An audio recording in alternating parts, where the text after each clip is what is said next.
La retraite, c'est pas automatique. Pour l'avoir, il faut la demander.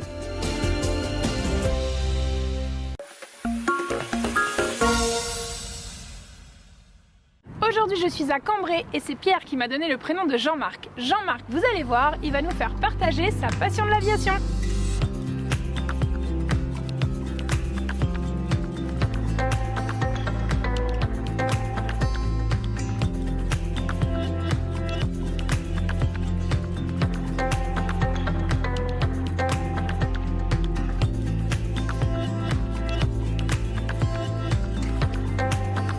Alors Jean-Marc, c'est quoi en fait là tout ce que tu me fais? Tu joues? Tu t'es acheté des jouets? Je me suis acheté des jouets, oui, des jouets pour les grands. C'est ça? Voilà, ce sont des boîtes de maquettes. Ça, ce sont des grappes où toutes les pièces sont Rattachés imprimées les unes aux autres. Donc, et là tu viens couper pour les dégrafer une par une comme ça. Alors ensuite, il y a un peu de travail à faire dessus, par exemple. Donc c'est collé, c'est comment ça fonctionne? Ça se colle avec des colles liquides, des colles spéciales pour PVC. T'as des étapes à suivre quand même. Oui, parce que je te vois faire comme ça, mais on n'a pas de notice avec tout ça. Toi, tu connais par cœur. Il y a une notice, mais bon, à force d'en faire. Et t'en as fait combien déjà, Jean-Marc? Comme ça, des petites maquettes? Là, il y en a 550, 560 en vitrine. Et c'est quoi toutes les boîtes que je vois? C'est les boîtes vides des maquettes que tu as faites ou... Ça, c'est ma réserve pour les années futures. Tes années futures, parce que là, il y en a un paquet quand même encore. Oui, un peu plus de 1800. Oh donc, punaise! Et tu mets combien de temps à faire une maquette? 25, 30 heures, ça dépend de la grandeur de la maquette. Et voilà. Blanche, alors ton épouse, ça va, elle est sympa, elle te laisse quand même. De temps en temps, elle vient voir qu'est-ce que je fais parce que... Elle dit, il est long?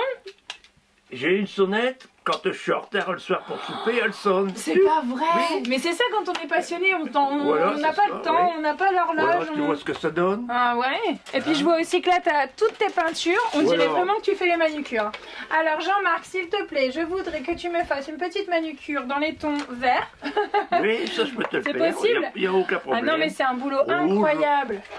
Et du coup, tu crées toi-même après les décors et tu t'aides des livres pour pouvoir faire en fait les décors que tu veux sur les pour trouver les références peintures.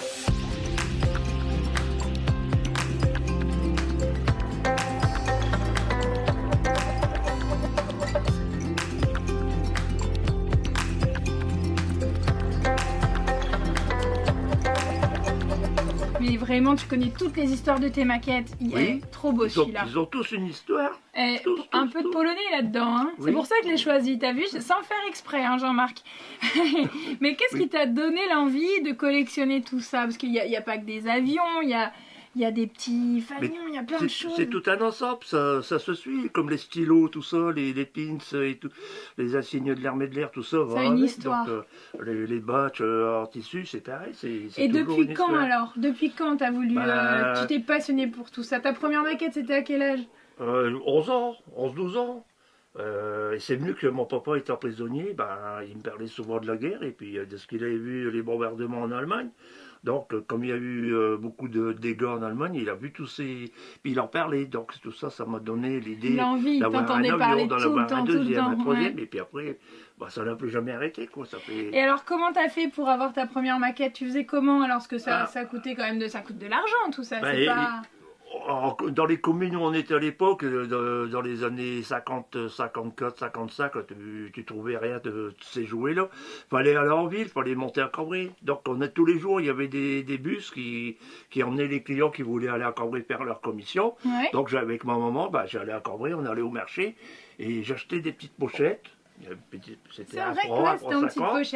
Et puis c'est comme ça que j'ai commencé. J'ai mis en route avec ces premières petites pochettes. Là, tu as vraiment gardé ceux où tu as vraiment démarré ta passion après ton mariage avec Blanche, qui t'a dit, bon, vas-y, allez, je veux bien, Jean-Marc, tu fais un petit chalet au bout du jardin, mais tu le fais, mais au bout du jardin. Hein, parce que là, il y avait non, pas trop loin. Interdit de passer la clôture. Mais en même temps, pas trop dans la maison non plus, parce que tu prends de la place. Hein. J'ai été quelque temps dans le couloir où j'avais mis les vitrines, mais après, j'ai c'est ça, hein, Jean-Marc. Quand on aime, on compte pas. Jusque là, sur la petite casquette, t'as les petits avions. Voilà. Merci beaucoup Jean-Marc. En tout cas, si vous aussi vous connaissez des gens formidables ou incroyables, n'hésitez pas. Vous laissez un petit message sur la page Facebook de WEO et je me ferai un grand plaisir d'aller à votre rencontre. À bientôt sur WEO. Salut, salut.